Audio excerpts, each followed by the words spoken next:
Hey guys, welcome back to the channel. For those who don't know me, my name is Jake, and on this channel we break down finance and investing issues to make things easier for you. And if you were paying attention to the world of investing last week, then the big news story was the IPO of a company called Snowflake. If you're not familiar with what Snowflake is, it's a cloud data platform that allows companies to more easily share their data. How much do I know about it? That's about it. I did not participate in Snowflake's IPO, but there were people who messaged me asking, how do I participate in Snowflake's IPO?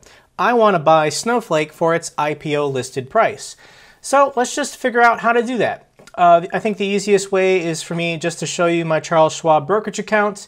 I'm currently logged in. If you go up to the top menu and you click on Trade, there is a category for IPOs. Let's go ahead and click on that.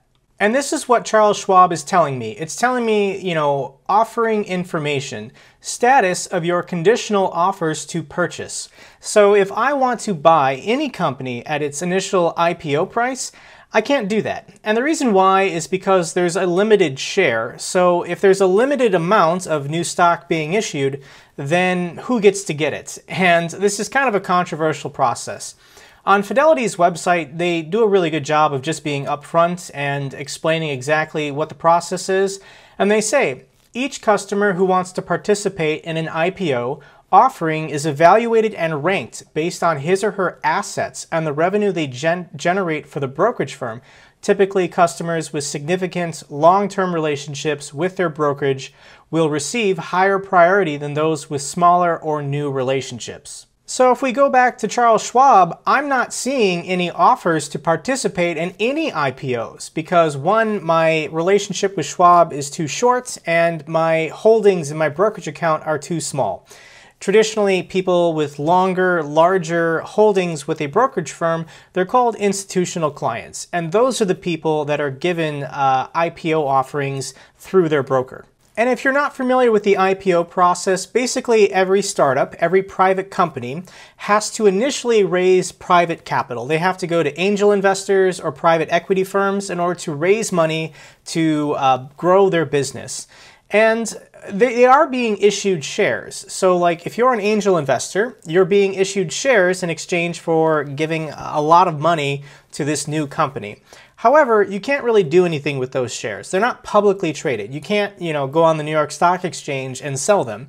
You can only do this when a company goes public. So the goal of every privately funded company, well, not every, but most privately funded companies is to eventually go public so the initial investors can liquidate their shares if they want to. And how this process works is if, for example, Snowflake, we're looking at their SEC filing, they had to go to underwriters. And in the case of Snowflake, it was Goldman Sachs, Morgan Stanley, and then a bunch of other banks that did lesser role than Goldman Sachs and Morgan Stanley did probably. And when a group of banks gets together, it's actually called a syndicate, which is pretty cool. And what they're doing is they're paving a way for the legal process for a company to go from private to public. They also audit all of Snowflake's books. They do a lot of interviews. They do projections. They do charts. They do analysis. So it's a couple months worth of work for these investment banks, but they are being paid a commission. Normally, the underwriters will receive a 7% commission for whatever the IPO price is. And yes, they're doing analysis and they're doing the spreadsheets and they're running the numbers. But the main goal of these banks is to generate buzz, to generate excitement, to explain to their institutional investors what the benefit of this company is and why they should be investing in it at their IPO price. So the underwriters at Goldman Sachs and Morgan Stanley decided that the share price initially at the IPO should be $120, and they were going to issue 28 million shares. So $120 times 28 million shares is $3.4 billion. Part of the IPO process is generating $3.4 billion for Snowflake. This is money going to the company so they can hire more people, build more factories, do whatever they got to do in order to grow their company. So who is getting IPO offers at the IPO price of $120? And it's institutional customers, mostly at these banks. I'm sure Charles Schwab got in on the action. They were probably offered some as well. However, retail investors, people on Webull, Robinhood, you're not going to get any offers to buy Snowflake at $120. This is all of the long relationship, high dollar, big account institutional clients. And this story was a really big deal last week because the share price on the opening day, when the shares were publicly traded for the first time on the New York Stock Exchange, the share price more than doubled from 120 up to, well, let's just look at the graph, up to 253. It went as high, or closed at 253. And this is actually a huge deal. I'm sure the people at Snowflake are upset, because the underwriters valued it at $120 a share, but the free market, retail investors, were willing to pay $253, then this could have been higher. If this could have been doubled to $240, which is what people were paying on opening day, then Snowflake would have gotten $7 billion, not $3.4 billion. However, how solid was that IPO price? You know, Snowflake shares tumbled 10% after the IPO surge. When you look at where it is now, it's currently down over 10%. It's down to 228, but still significantly higher than 120. So the question you got to answer in this video is, should you be participating in IPOs? Should you be buying IPOs, one, as a retail investor on the first day, or two, as an institutional client at the IPO initial price? So let's go ahead and do a case study here and investigate 10 high-profile companies that went public in the last decade. Now, there are hundreds or thousands of companies that had IPOs in the last decade. You just never hear about them. They're not getting any publicity. They're not well known. They're probably not going to be profitable or ever grow. But these are 10 companies that ideally everybody should know. Facebook, Etsy, Fiverr, Beyond Meat, Pinterest, Snapchat, Uber, Twitter, Lyft, and Gopro. So let's go ahead and look at what their historical numbers were. So Facebook IPO'd on May 18th, 2012. The IPO price, the underwriters listed it at 38. It actually stumbled on opening day, and it only went up 1%. Normally, the underwriters deliberately underprice the stock because they want it to go up on the first day. They want there to be excitement. If IPOs only go down, on the first day or the first couple months, this scares the institutional clients. Why would you accept an IPO price or an IPO value when traditionally they go down? So it is the job of the underwriters to deliberately underprice the value so it does go up on the first day, but not go up by over 100%. The underwriters for Snowflake really screwed up. So back in 2012, this was a big deal. Facebook did their IPO, and on the first day, it didn't go up. It only went up 1%. It actually, I think, lost half of its value within 3 months. However, we all know what happened next. 8 years later, it's up 561%.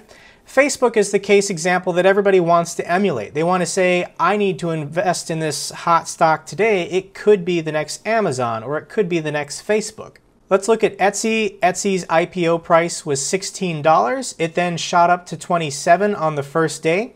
So if you were an institutional customer that got the IPO price, you paid $16. You then held it for 15 minutes on the opening day. It shot up 74%.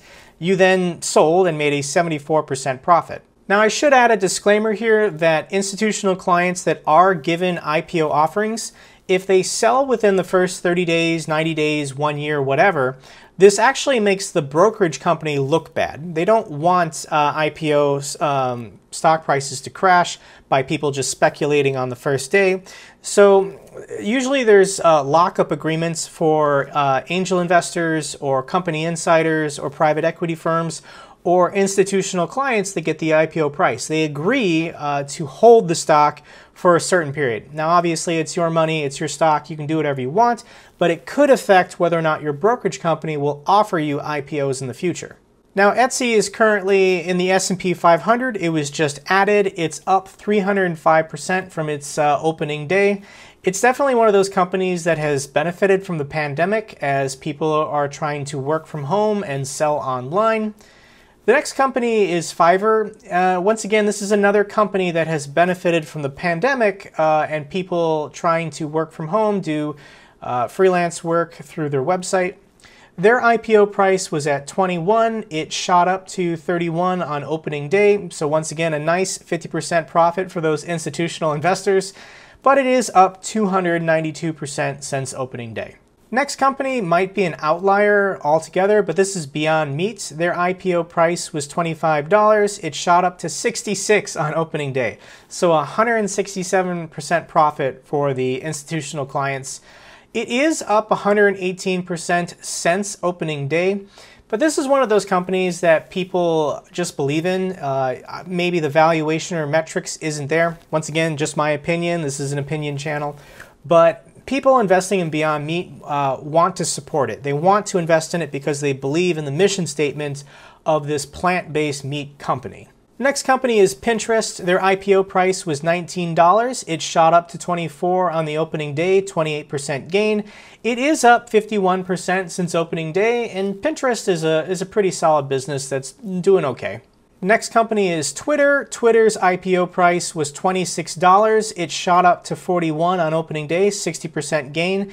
It's net down 3% over the last 6 years, so it's up to you what you think Twitter's doing. Uber is a very controversial one. Its IPO price was set for $45, and it actually went down on opening day. It closed at 41%, so the initial investors lost money. And it's down 11% since its IPO last year. However, this is one of those companies that's been adversely impacted by the pandemic, so given time, this could recover. Snapchat's IPO price was $17. It shot up to 27 on opening day. It is down 12% since then over the last 3 years. Next company is Lyft, and similar story to Uber. IPO price at 72, way too high. It did go up to 78 on opening day. However, it is down 61% since its IPO last year. The last company is the train wreck that is Gopro. I have a Gopro. I love Gopro. I don't know what happened to this company exactly. Their IPO was $24 and it shot up to 35 on opening day. It then has crashed since then, and it's down 89% since its opening day value. So if we look at these 10 companies, how have they performed over time since the opening day value? Not the IPO value, that's only reserved for the institutional clients. This is for retail investors that were buying it on the first day. How have they performed since the company's IPO date? Well, Facebook is once again the one everybody wants to emulate, 561%. Etsy 305, Fiverr 292, Beyond Meat 118. And honestly, with Etsy and Fiverr, it wouldn't be this high if it wasn't for the pandemic and everybody trying to make money working at home. Same thing with Beyond Meat. This is just a passion project for people. They believe in the company. They want it to succeed. It could be huge in the future. I hope it is. Pinterest, same thing with Etsy. People are trying to work from home or monetize themselves at home. But all these other companies, since their IPOs are down. Now, when we compare these, it's actually not fair. Facebook IPO'd in 2012, Lyft and Uber IPO'd in 2019. How can you compare a company with 8 years worth of history versus one year? So let's just go ahead and set a new standard. How did each of these 10 companies do after 1 year from their IPO? So let's readjust the numbers. And 1 year from Facebook's IPO, the share price was down 30%. 1 year from Etsy's IPO, it was down 67%. Fiverr and Beyond Meat, they also IPO'd last year. They're up. But Pinterest, Twitter, Uber, Snapchat, Lyft, all down. And Gopro, the worst performer of them all, was actually up 51%. So what are some conclusions that we can draw from this case study? And the conclusion I draw is if there's a company that goes public that you are really interested in buying, just wait a year. Just wait a year to jump in if you think it's a good company. The reason why is because all of the institutional customers, all of the insiders, the private investors, the angel investors, they want out. When a company goes public, that's the time that they're just trying to cash in. They want to move on to the next project, the next startup. For an angel investor of Facebook, you know, they probably did sell 8 years ago, but they still 40x their money, 100x their money. Yes, it's gone up a lot since then, but those profits, you know, that's for the retail investors, that's for the everyday people, that's for the mutual funds and ETFs. For true venture capitalists, private capital firms, you know, they make their money in the startup phase, and then they cash out once the company goes public. So what do I recommend? I recommend that you only invest in companies that have proven cash flow, a good business model, you know, have a record of performance. And you just don't get that with a lot of, especially tech companies at their IPO. So just give it a year. Just wait a year, and if the company looks good, jump in then, because the price probably did go down or at least stagnate. Okay guys, there you have it. If you enjoyed this video, give me a thumbs up so the algorithm knows it's good. In addition, consider subscribing to my channel if you haven't already. I talk about finance and investing issues. And if you have any comments or questions, leave me one down below. I love hearing from you guys. And until the next video, take care.